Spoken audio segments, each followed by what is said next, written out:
একটার পর একটা পদত্যাগের ঘটনা ঘটছে ঢাকা বিশ্ববিদ্যালয়ে। সাইফুদ্দিন, প্রক্টর সাইফুদ্দিন আহমেদ তিনি পদত্যাগ করেছেন। নতুন নিয়োগও হয়েছে। আলোচিত শেহরিন আমিন ভূঁইয়া, মোনামি, সবাই মোনামি ম্যাডাম, মোনামি ম্যাডাম, ঢাকা বিশ্ববিদ্যালয়ে খুবই পরিচিত। কি কারণে জানি না, তার আধুনিক পোশাক আশাকের কারণে একটা, আরেকটা কারণ হলো যে তাকে বলা হচ্ছে যে সে শিবির জামাত ঘেঁষা। শিবিরের সাথে তার সখ্যতা, জামাতের অনুষ্ঠানে তার উপস্থিতি, সব মিলায় খুব অল্প সময়ের মধ্যে শেরিন আমিন ভূঁইয়া বা মোনামি ম্যাডাম সবাই যেটা বলে, তিনি খুবই পরিচিত একজন মানে ব্যক্তি হিসেবে আবির্ভূত হয়েছেন। ঢাকা বিশ্ববিদ্যালয়ের লোক প্রশাসন বিভাগের সহকারী অধ্যাপক, তিনিও পদত্যাগ করেছেন। একেবারে তার নিজের ফেসবুক পেজে তিনি, বোঝাই যাচ্ছে যে এই যে নির্বাচন, 12 তারিখের নির্বাচন পর একটা পরিবর্তনের হাওয়া শুরু হয়েছে 12ই ফেব্রুয়ারির পর। সেখানে ঢাকা বিশ্ববিদ্যালয়ের ভিসি দেখলাম, তার যে কণ্ঠস্বর, যে ইয়ার্কি মারতে আমি এখানে বসিনি, যখন নাকি শিবির এবং ডাকসু নেতারা ঢুকে পড়লো সিন্ডিকেট সবাই, তিনিও যেভাবে বক্তব্য রাখলেন। তারপর প্রক্টরের পদত্যাগ, এই মোনামি ম্যাডাম তার পদত্যাগ, এটা খুবই সম্পর্কযুক্ত। মানে প্রতিটা ঘটনার সাথে এটা বিচ্ছিন্ন ঘটনা না। যদিও বলছে যে আমি যেহেতু আমার একটা টিমে কাজ করতাম, সেই টিমের প্রধান নেই, সুতরাং আমিও নেই। এইভাবে তিনি লিখেছেন যে তিনি সেই কারণে থাকছেন না। কিন্তু বোঝাই যাচ্ছে যে এখানে বিশ্ববিদ্যালয়ের প্রশাসন তার মতন করে চলবে। যেহেতু ক্ষমতায়, রাষ্ট্র ক্ষমতায় এখন বিএনপি, সুতরাং সে তার মতন করে সব জায়গায় প্রশাসন গোছাবে। সেই গোছানোর মানে ক্ষেত্রে বা তালিকায় মোনামি ম্যাডাম বা সাইফুদ্দিন সাহেব ওনারা থাকবেন না, এটাই স্বাভাবিক।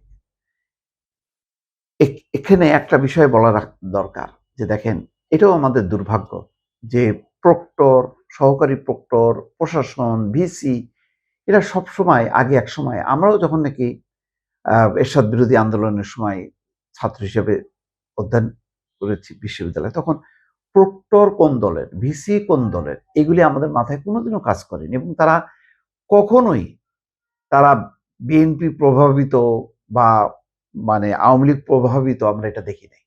শিক্ষকদের মধ্যে সাদা দল, নীল দল বিভাজন ছিল, কিন্তু সেই বিভাজনটাও ছাত্র রাজনীতি থেকে অনেক দূরে তারা অবস্থান করতেন। আবার কোন কোন ইস্যুতে একেবারে যৌথভাবে তারা ভূমিকা রাখতেন। তখন আর তারা দেশের স্বার্থ, মানুষের স্বার্থ, ছাত্রদের স্বার্থ, সেই জিনিসগুলো তারা দেখতেন। এখন একদম ভিন্ন অবস্থায়। এই যে মোনামি ম্যাডামের আপনি চিত্রগুলো সোশ্যাল মিডিয়াতে দেখি, বারবার তার জামাত সংশ্লিষ্টতা বা শিবির সংশ্লিষ্টতা তার দেখা যাচ্ছে, তাদের প্রতি তার এক ধরনের ভক্তি, আসক্তি, এটা ঠিক আছে। কিন্তু নিজেকে তো এমনভাবে মানে আবির্ভূত হইতে হবে যে তিনি ছাত্রদল, ছাত্র শিবির বা অন্য কোনো ছাত্র সংগঠন সবকিছুর ঊর্ধ্বে তিনি একজন শিক্ষক। ওই অবস্থানটা কিন্তু তারা ধরে রাখতে পারেনি বলে আজকে তারা মনে করছেন যে এই প্রশাসনের সাথে তারা অ্যাডজাস্ট করে চলতে পারবেন না, চাপের মধ্যে পড়বেন বা মানে অপ্রীতিকর পরিস্থিতির মধ্যে পড়বেন। সেই কারণেই কিন্তু তারা সরে যাচ্ছেন। এটা হচ্ছে বাস্তবতা। এটা হয়তো মুখে বলছেন না, কিন্তু বাস্তবতা হচ্ছে এটাই। এটার থেকে একটা শিক্ষা, যে শিক্ষকরা যদি শিক্ষকদের অবস্থানে না থাকে, বিপর্যয় হবে। সরকার আসবে যাবে, কিন্তু শিক্ষকরা তাদের অবস্থান কেন পরিবর্তন হবে? এটা আমার কাছে প্রশ্ন। কেন শিক্ষকদের, সরকার পরিবর্তনের সাথে সাথে শিক্ষকদের দায় দায়িত্বও পরিবর্তন হচ্ছে? এটা যদি চলতে থাকে তাহলে কোনোদিনও কিন্তু শিক্ষকরা তাদের মর্যাদা পুনরুদ্ধার করতে পারবে না। বিশ্ববিদ্যালয়গুলো, শিক্ষা প্রতিষ্ঠানগুলোতে শান্তি থাকবে না।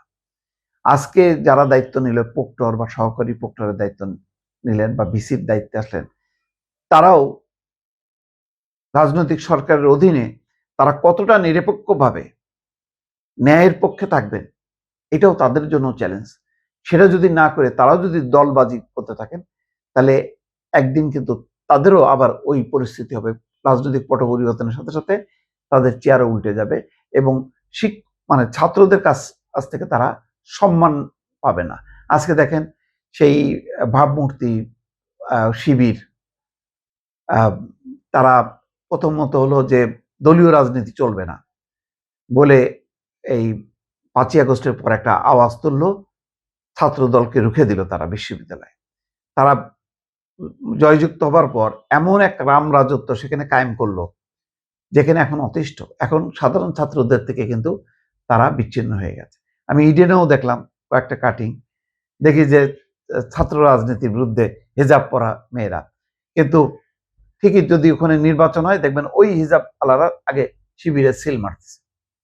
এরা কি নিরপেক্ষ নাকি এখানে সূক্ষ্ম যে ছাত্র রাজনীতিকে মানে ছাত্র দল বা মানে অন্য সংগঠনকে দূরে ঠেলে দিয়ে তারা তাদের ওই হিজাবি কার্যক্রম চালাবে, অর্থাৎ তারা শিবিরের রাজনীতি করবে। এই যদি পলিসি থাকে, এগুলি শিক্ষা প্রতিষ্ঠানের জন্য অশুভ সংকেত এবং অশান্তি বাড়বে সামনে। সবার যার যার রাজনীতি করার অধিকার তাকে দিতে হবে। কে রাজনীতি করবে কে করবে না এটা অধিকার। আমি যেমন জোর করে আমাকে রাজনীতিতে নিতে পারবে না, আবার রাজনীতি আমি করতে চাইলে আমাকেও সেই অধিকার দিতে হবে। এটা যদি প্রতিষ্ঠিত না হয় সামনে কিন্তু বিপদ।